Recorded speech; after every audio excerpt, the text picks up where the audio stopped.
is Italian Football Lover channel, my friends. Milan won 2-0 against Atalanta. Kessie scored 2 goals from penalty, and Milan has been participated to Champions League for the next season. I want to talk about the tactics and analysis of this game. Let's start. On the forward in Atalanta in this game, really Zapata played 1-1 versus Kaya, and this player Malinowski made press on others center back Tomori. At the same time on the midfield, Atalanta made higher press, and this player Derun moved forward and made press on Kessie, and at the same time on the midfield Pessina played 1-1 versus pivot Benasser.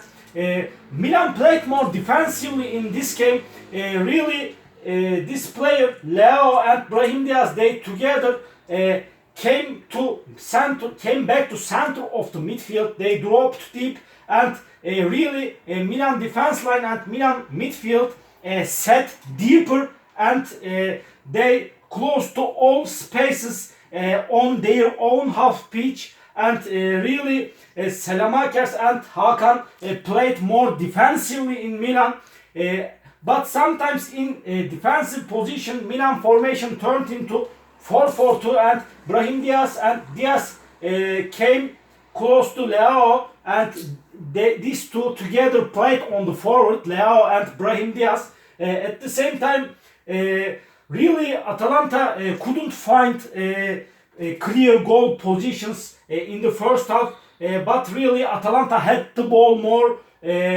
especially in the first half. Atalanta tried to develop attacks from the left.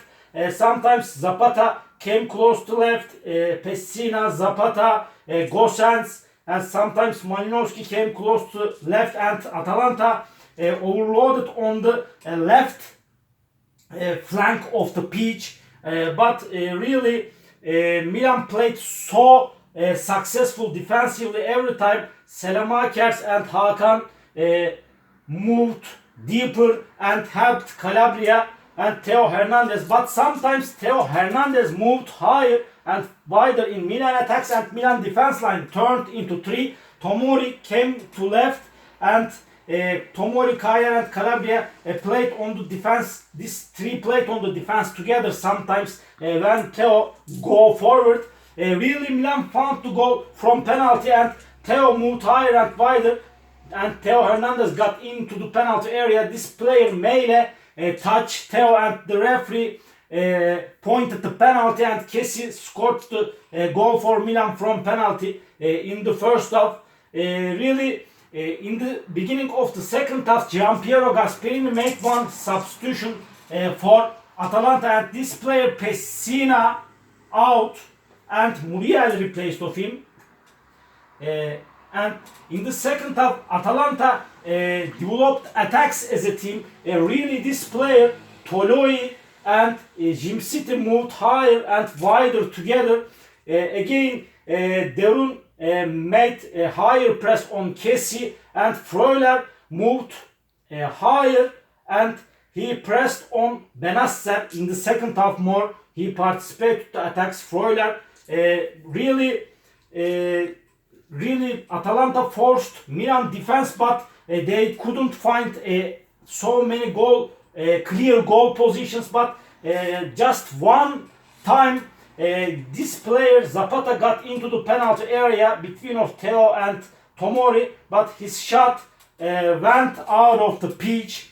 And in the second half, Milan tried to make counter-attacks with Leo, especially, and in a developing counter-attack with Leo. Leo carried the ball to the forward and got into the penalty area between of Romero and Jim City, but Leo's shot hit the post. He missed the clear goal position in the second half. Other substitutions for Milan and Atalanta in the second half. This player Benasser out on the midfield, and Meite replaced of him. Meite. And other substitution for Milan, Brahim Diaz out, and Krunic played instead of Brahim Diaz in the second half. Other substitutions for Atalanta in the second half. This player Meile out, and second substitution for Atalanta, Pasalic replaced of him.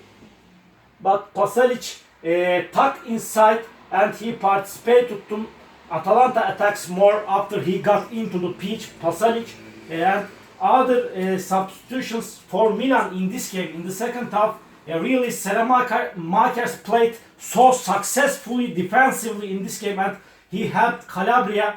Really, Milan close to wings, close to spaces successfully, and they didn't give any chance to Atalanta. Selemakers out on the right, and Diego Dalot replaced of him. Dalot played on the right front of Calabria in the second half, and other substitution, Leao out on the forward, and experienced forward Mandzukic replaced of him. Mandzukic. After Mandzukic got into the field, every time he dropped deep, came back to midfield and helped the team defense with Krunic. Really, Milan was so successful and strong defensively in this game. Other last substitutions for Atalanta in this game, really, this player Toloi out and Palomino replaced of him. After this substitution, this player Palomino played on the left of the three defenders, 6 number, and Gasperini pulled Jim City to the right of the three defenders, 19 number Jim City, and other substitution Freuler out, 11 number, and Miranchuk replaced of him. And at the same time, after these substitutions, Derun started to play on the center of the defense like this, 15 number Derun, and Romero played more front of the defense line, 17 number Romero, and he played more offensively. But in the last minutes of the game, Hakan Çalhanoğlu got into the box and his shot hit the hands of Gosens, and the referee has given the second penalty for Milan in this game, and Kessie scored the second goal from penalty for Milan, and the score was 2-0 with this goal, and Milan won 2-0 against Atalanta in away game, and Milan has been participating to Champions League for the next season. All my analysis and all my comments like this about Atalanta-Milan game. You can subscribe to my channel, watch my videos, and please open up your notification bells. Thank you very much. See you on my next videos, beautiful people. Bye.